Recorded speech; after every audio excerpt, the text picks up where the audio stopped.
Todd, let's go way back in time to when you started your first podcast. That was 2004. Am I correct? That's correct. That's seems like forever.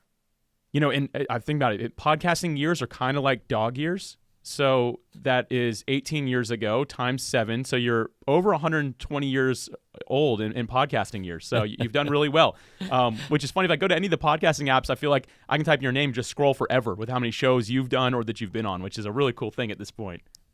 Yeah, it's kind of been a fun ride, to be honest with you. And who knows, who knew when I was sitting in a Hampton Inn in Waco, Texas, and recording my first podcast that I'd still be at it all this time later. Right. It's pretty amazing. And I'm excited to dive into this with you. And that just shows a little bit how like you've seen podcasting in all of its seasons and just been around for all of it. As a matter of fact, one side note here, you started in 2004. So that's when podcasting started, same year. Do you have any idea where you fell in line as far as like the number show that you started? Like, was it do you have any clue? I think it's under 40, but under 40. In the 30s somewhere. That's unbelievable, man. Yeah, my show, I was in the first 750,000, so I'm right there behind you by a little bit. Well, the good thing is there's only 400,000 shows that publish the latest episode in 60 days. So, right. your really number's much lower. I've been sharing that stat quite a bit recently, but the first place I heard it was from you. We were both in Los Angeles, and you just kind of said it on passing. You're like, well, there's only really this many podcasts. And I was like, what? I'm like, we hear the 2.5 million, right, is the big, sexy number everyone throws out there. Why do you think that, and you're the one who told me that podcasting has been a little bit stagnant for a while as far as active shows are concerned. Why do you think that is right now? Is that something we should be concerned about? Like, I just love to hear your perspective on this. It's creating content's hard. It's been hard from the beginning. That's why there's such a high failure rate for shows. It's just, everyone thinks they can be a podcaster, but when they pull up a mic and they get 3, 4, 5 episodes in, and they're thinking, "Man, this is tough, and it's work." So I think what really happens is it weeds people out pretty quickly, and at the same point, some people can only talk so long on a topic, and that's another challenge in creating a show. You got to have something that's going to keep the show fresh going on, and luckily my tech show that I started with, there's something fresh every day to talk about. So I've got this reoccurring whole plethora of content to talk about, and I don't ever have to worry about that well drying up. So real quick, this is a side note. I'm going to get back to it, but Geek News Central, is that the podcast you started in 2004 that's still going today? It is, and it's kind of fun. It's amazing, really. There was this whole process to get there, and without going too in detail, in the early days, I run a bulletin board. I was on this thing called FidalNet. It was a thing where we could all communicate, and it took 2 or 3 days for messages to come back, and that kind of got outdated when the internet came online, and so I decided I was going to be a blogger in 2002. So I put up this website, Geek News Central, and it was a blog, and I was a horrible blogger, and maybe I had 200 people a week read the website if I was lucky, and then really it was a matter of timing and being in the right place at the right time, and hearing about this medium called podcasting, said, man, I can talk. So really the podcast launched really just almost on a whim. It's like heard about it one day, launched the next day, and knew absolutely nothing. And believe me, back in those days, it was tough and not cheap either. It was expensive to run a show because there was no Blubrry, there was no Libsyn, there was no Podbean, there was none of those companies even in existence yet. So we had kind of figure it out. Which is amazing that you did. And it's really cool that going back to like the question I had, you picked a topic that's, I'll say an evergreen topic because it's never going anywhere, right? What you share is not always going to be like important to each generation, right? But it'll always be evolving and changing, which is great. Right. But going back to shows that you say stop, like let's just imagine I have like a more general show, like a leadership show. What you're saying is people get into so many episodes and they're finally like, I don't even know what else to share anymore, right? Is that kind of what happens when people start to phase out of podcasting? Well, I think there's enough people to talk about leadership. You could talk about that until the end of time because it's always an evolving topic. But again, if you're doing a solo show and you've picked a content, well, let me back up. A lot of people right now are shopping shows. So they're thinking, oh, this category's hot, so let me do that. I think that's a very bad approach. I think you have to do content upon which you are already passionate about. and you may not be authority, but in that topic, but you've got a passion. If you have a passion for the topic, whether it be recovery, whether it be self-help, whether it be, again, true crime, whether it be fiction, whatever the topic may be, that whatever the topic du jour, as long as you're excited about it, I think you can go a long time. Now, again, sometimes people don't have the time or the resources to find guests, go out and find new research, maybe read a new book, bring an author on. So a lot of those things kind of play into the longevity of a show. Is, in other words, how much dedication do you have to it? And at the same time, people get discouraged very early if their numbers don't grow. But I've got a great analogy for that as well. I always tell content creators that are discouraged when they have 100 or 200 listeners. They're like, I'm only reaching 100 or 200 people. I said, well, how many people does your boss reach, or his boss? And imagine sitting in front of an audience of 200 people. It gives you a whole different perspective when you're putting content out, even though you may have a small audience to start with, those folks will tell other people and grow your show. But you just got to, it's a marathon. It's not a race in this space. Unless, if you're a celebrity, you're going to explode out of the gate, of course, but even a lot of celebrity shows fail. Yeah, I've seen that happen a number of times. And, it's interesting that you shared that, like, don't go for the hot topic at that moment. Instead, go for the area of passion, which will always drive you a lot further, a lot longer. And something Jordan Harbinger shared with us recently was to keep it a hobby as long as you can. So, like, find the area of passion, keep it a hobby, make it fun, right? The second you put a business behind it, it gets a little bit more difficult to keep up with and do. I kind of want to flip the script here because we got both podcast host and guest in attendance. And I'm thinking about the guests, and I've just recently started seeing this happen. Host pod fade, or they just decide to stop, right? Like, we see those shows kind of get sunset, like they fade out. But I'm starting now that I've been working with guests for a couple of years now as well, that I see them start to disappear as well because they say, I'm tired of sharing the same stuff. Todd, you've been doing this for 17 years. I doubt I'm going to ask you anything new today. I'm not trying to sell myself short as an interviewer, but you've talked about podcasting a lot. What made you decide to stay in the game after 17 years versus someone who's saying, hey, I've been doing this for a couple of years, just think I'm done? And do you have any thoughts on that topic a little bit? It's very simple. Non-duplicative audience. So who listens to your show is not listening to another show. Usually there's very small numbers of audience members that cross. So when someone says, I'm tired of telling the same story again, well, that's a mistake, because if you're telling your story to audience A and you go on another show, that's audience B, C, D, E, F, G. There's very little overlap. Yeah, you're telling the same story, but you're reaching a whole different set of ears. So it's amazing to me when you look at the national data or global data that the average podcast listener listens to 6 or 7 shows. Or no, the power users, the power listeners listen to 6 or 7 shows. So really, even with 400,000 active shows, it's very rare that those streams are going to cross. So, and as a host, the same thing too, is doing a podcast. When I was working and promoting other podcasts that were in my genre, yeah, we did a little horse trading of audience, but we were largely non-duplicative audience. And that's why the advertising works so good in podcasting, is there's not this huge overlap, where if you go on TV and you hear a Geico ad on ABC, you're going to see a Geico ad on CBS. Well, there's a lot of duplicative audience there. In podcasting, that's not the case.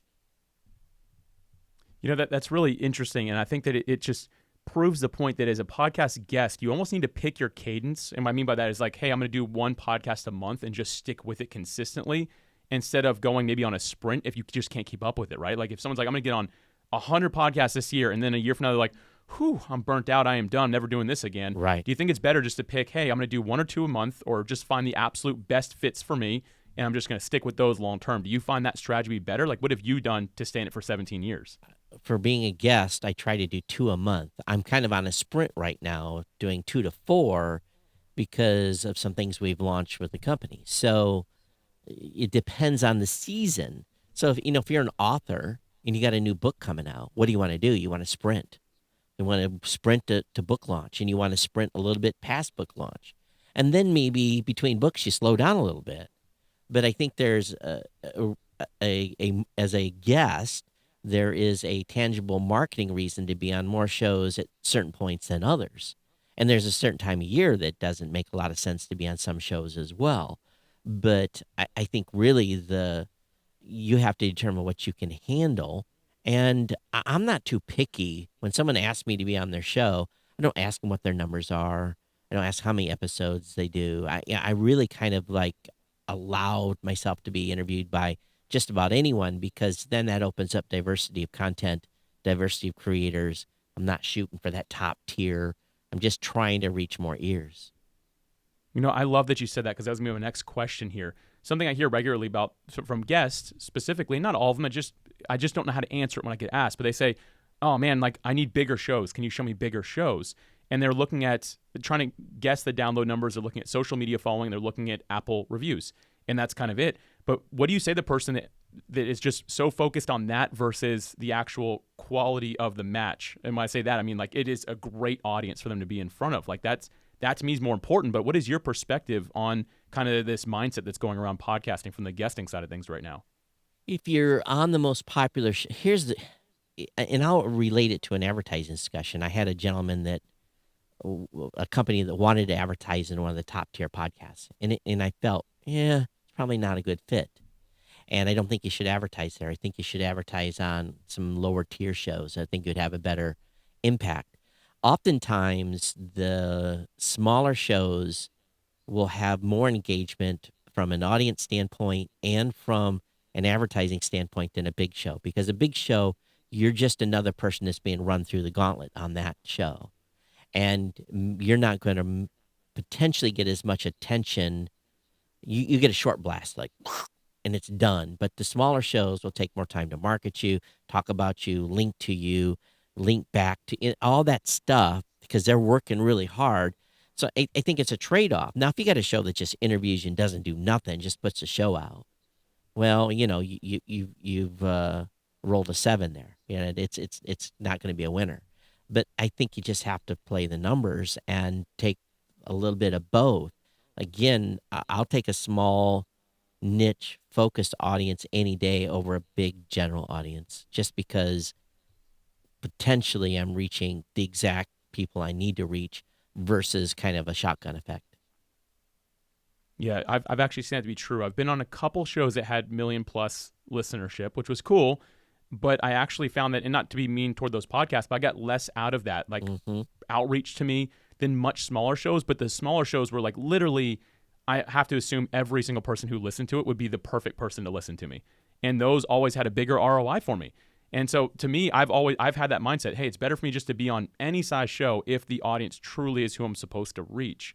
Yeah. And I think that mindset is it's a better mindset. Like it gets you less driven on this is the numbers game and this is a value game instead, which I know is something that you and I both really agree with. And on the opposite perspective, also if you get the right big show, then boy, that could be winner, winner, chicken dinner. That could be a huge success. But I don't find that the big shows are often that focused enough to hold a huge, huge audience. Some may be, but those are the unicorns you want to seek out if you're going to seek one out that's a bigger show.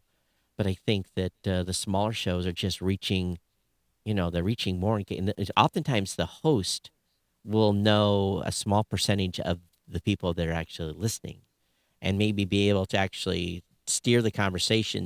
This is going to help Susie, Sally, Tom, and John versus, okay, I don't know who this is going to help my audience because I don't really know my audience. That's a really good point. Makes me actually want to shift gears here, because this is kind of talking about the independent podcasters, right? Mm-hmm. Like a lot of these are the smaller podcasters, and that's who PodPros, that's who we help, right? Like on both sides of the mic, the independent podcast host and the independent individuals out there just trying to spread good word to the world, basically. And something you actually recently said on a show that I'm a fan of, by the way, but the New Media Show is one that I learn a lot from. So speaking of that, and that's a big show, but you've worked your way there over the years. And you were talking about how you are an independent podcaster supporting independent podcasters. And you gave some really good advice. I think Blubrry's really led the way in, which is having your own .com or .whatever, right? And I want to talk about that for a minute for podcast hosts to understand why they should kind of own their own hub. Can you speak to that point a little bit? It's really, everyone, unless you're homeless, you go home someplace. And maybe if you're homeless, you go home to a tent. That's your central point of where you lay down. It's where your life starts from and where you go out from. A website, having your own .com is kind of like that home. It's your Moonbase Alpha. It's your place where you can focus your funnel, your community, your tribe. You build exposure to the digital world where Google comes in and indexes the website. Every podcaster that wants to grow a big show absolutely unequivocally has to have their own .com. You can have a great Twitter, Facebook, Instagram, all the social media presences, but you really, as we're talking today in this show, we want people to ultimately come back to the website, read the show notes, maybe, and then maybe engage socially that way. Or someone discovers the episode through a Google search my name, search for your name, search for a topic, and they find this specific episode, engage that way. And really, to build authority and build your brand, I really believe every podcaster has to have their own .com. Doesn't matter if it's on WordPress, on Squarespace, or any of the other services that provide, long as that is your primary origination point for your show. The challenge some podcasters get into is they use a host maybe that where their show resides over there, and then Google kind of runs home to mama to where the hosting site is versus their .com. So there's ways around that, but I really think that having your own .com and having your content originate from that website is key. And largely, again, for Google search, but then again, discoverability, building your brand, building your funnel, doing your monetization. My sponsorship that I have for my show with GoDaddy would not be successful without having a website with a specific landing page for GoDaddy. It would not have been as successful as it's been over the years. That's just one small tidbit. And enough people come to the website that a small percentage of those folks that come will follow or subscribe. But another mistake podcasters make is oftentimes you get to their website and you don't even know they're a podcaster. They made it very hard to follow or subscribe.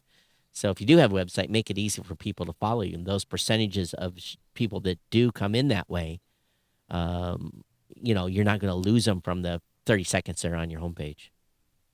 The way I heard you actually present this, again, going back to New Media Show, was you called it basically building your castle on rented space. And I think that too many of us have done that on social media absolutely. Or even the micro sites, and nothing against them, but a lot of hosting providers these days. And again, this is where I think that you and Blubrry have really been ahead of the curve, have these micro sites. And I see more and more people say, hey, here's my anchor link, right?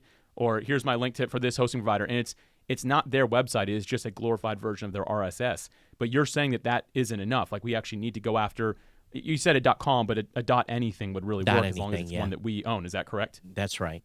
And again, that analogy that I've used for years is do not build your castle on rented ground. Why would you? If you're going to build a castle, you're going to want to own the dirt. You want that dirt to be there so someone doesn't come out from underneath and say, hey, we've had a change of business plans and we're going to put a shopping mall here. So that's the risk of building your brand on Facebook or on your hosting provider's website is, what if they have a change of business and they change the logarithm a little bit within the websites where all of a sudden you're not ranking? Or I think finding a show doesn't matter who you host with. You can find a show, the location of it usually, but that's not the game anymore. It's winning the episode search. Being able to be found by the episode now is where the discovery is happening from Google. I can Google almost any show and find where that show is located, but people are not searching for a show. They're searching for a topic. I've been really seeing that happen, and that shift is just more recent. It wasn't but maybe 2 years ago, and maybe I was late to the game or early. I don't even know. With Google, you know how it goes, whoever gets the chance to see that. Sure. But I remember I typed in a term that was one of my episodes, and it popped up right there in Google. Like, I was like, right. That's my episode. Like, that's not my podcast. That is that specific episode.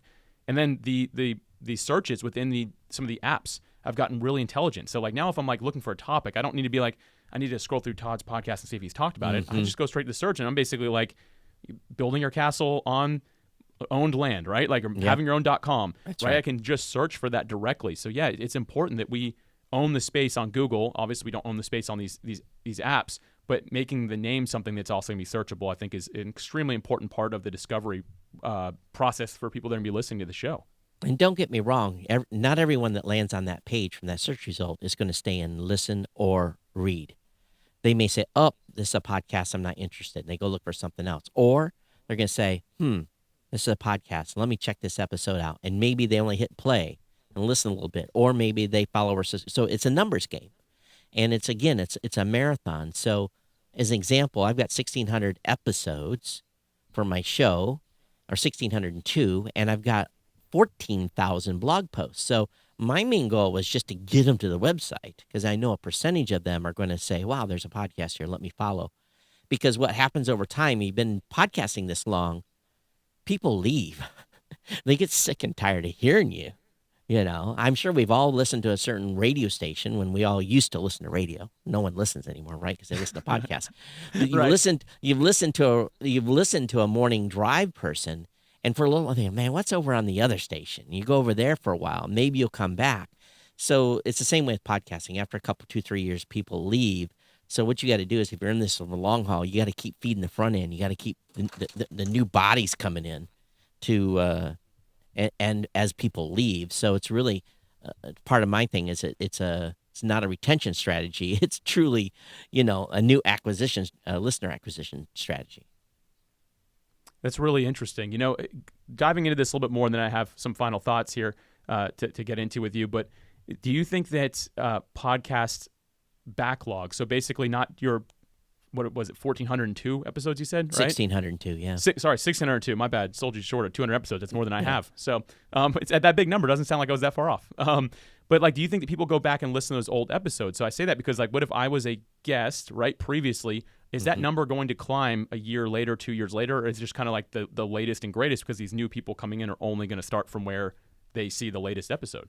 90% of podcasts consume 90% of podcasts globally deliver 90% of their lifetime downloads within the first 96 hours. Now, that said, that 10% that has true long tail has done the work, written a good episode title, written good show notes, has content that doesn't expire. In other words, it's going to be good 4 years from now, and it doesn't contain a lot of information about what's going on in the world today, will succeed in developing a long tail listenership where people go back and maybe listen to the whole catalog.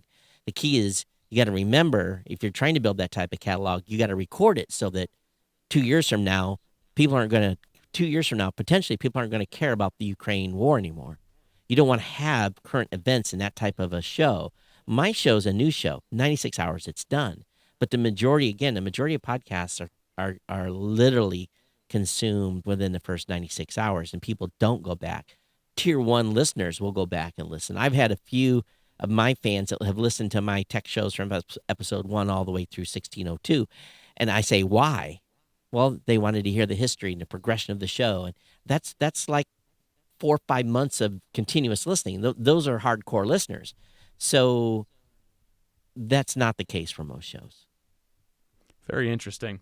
All right, I want to shift here a little bit because, again, we got guests and hosts listening. I just want to ask where you kind of think podcasting is going as it relates to being a host and being a guest. So I'd just love to hear from you, where do you see this whole thing going? Where is the end game for podcasting, if you will? What does our next generation of it look like?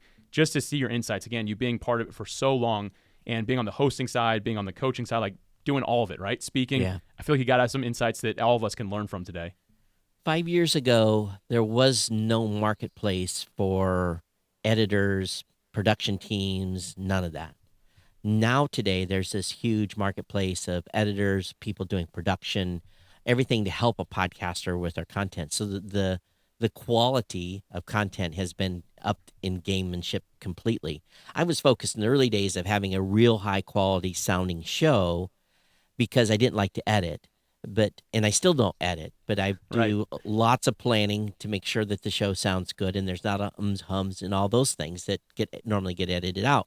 So I think what you're going to see as time progresses here, more of that. I think people are taking the audio to the next level, making it more engaging, really trying to, I don't say get that NPR sound because I don't particularly like NPR sound, but get a consistent high-quality sound, high-quality content, engaging. People are becoming more smart storytellers, and that leads back to why so many shows fail.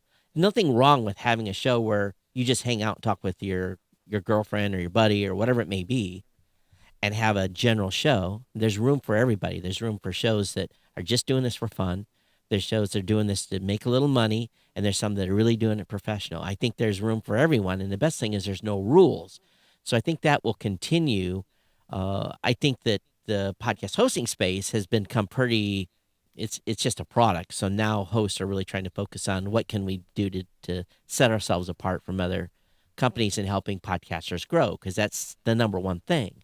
So podcasters are wanting to grow their shows. So I think you're going to see a lot of focus in the future with companies like mine and others that are coming up with strategies to help gain those big audiences, get to 10, 15, 40, 50, 100,000, 500,000 listeners. I think you'll see more of that. But again, there's room for everybody. I love that, man. That's so cool to hear. You know, I want to drive into something. There's a story that you told me once. I don't know if you share it a lot, but you talked to me about you never know who's listening. And I think that's a really good way to end for the listeners, because everyone listens to podcasts these days. I say everyone, but it's getting close to the majority of the world, or at least in the United States. They're starting to listen to them. I'd love to hear your real life story real quick here before we end, about how like you never know who's listening, and your story about like what happened with you. So I was a PC guy through and through, and I bought the very first Mac Mini from Apple, and I had a horrible experience with this computer. The Mac Mini today is a wonderful machine. It's a beautiful computer for someone looking for one, but the first gen of it, it just sucked. And I was ranting on my podcast, on my tech podcast, about this Mac Mini and how it was a piece of crap and slow and junk. And if I could just talk to Steve Jobs for 15 minutes and tell him what I think, we could make this a better product. It went on about a week or two, and I get this phone call. And it's a lady on the phone. She said, Mr. Cochrane? I said, yes. She says, I have Steve Jobs on the line for you. He'd like to talk to you. And click. And Steve Jobs came on the phone, and he said, you're on the clock. Tell me what you think. I was, and you know, kind of, you know, you're like, right. you're talking to this icon, right? And so we had a conversation about the Mac Mini for about 15 minutes. And I think he'd already heard the rant, or maybe his people told him about the rant. But it was good feedback. He pushed back on a couple things on me, and I pushed back on him a couple things. But in the end, when it got done, 2 or 3 days later, I got a call from the Apple Store. They said, hey, we have something here for you. And I went to the Apple Store in Honolulu, and at the IEA shopping center. Not IEA, I was at the, doesn't matter. I was at the main Apple Store. And I walk in there, and it's like they found out who I was, and it's like the sea parted, and it led to the back, and they brought out a MacBook Pro. Steve Jobs gifted me a MacBook Pro. He didn't sign it, but I still have it in the closet over here. So you never know who's listening. Man, I love that. I think that's such a good encouragement for both sides of the mic, because people might be looking at their downloads saying, oh, I'm not really getting enough. Or someone who goes on as a guest might be like, oh, the audience might not be big enough. But you literally never know who's listening, or who knows somebody who's listening, right? I think that's the power of podcasting. And hopefully, I mean, that's a very extreme example, but I think it's important we all remember we're here to add value to people's lives, and you never know who's listening who really needs what you have to share. So I love hearing that story, Todd, and I think that's a great way to end this episode. Right before we close up, do you have any final thoughts for the attendees and listeners? I think that, you know, the podcasting space is healthy. It's going to continue to grow. You know, we're potentially facing some things here in the economy that may be a little challenging, but I think podcasting is an opportunity for people to express what they want to say, how they want to say it without constraints. And the best thing to remember is no matter what anybody tells you and how to do a podcast, there's no rules. You do it your way, put out the content the way you want, have a good time, enjoy it. And again, you never know who's listening. I love that. Todd, thank you for your contribution to podcasting. Also, thank you for being in the U.S. Navy. I appreciate your service, and thanks so much for spending time with us today, man. Appreciate you. Thank you so much.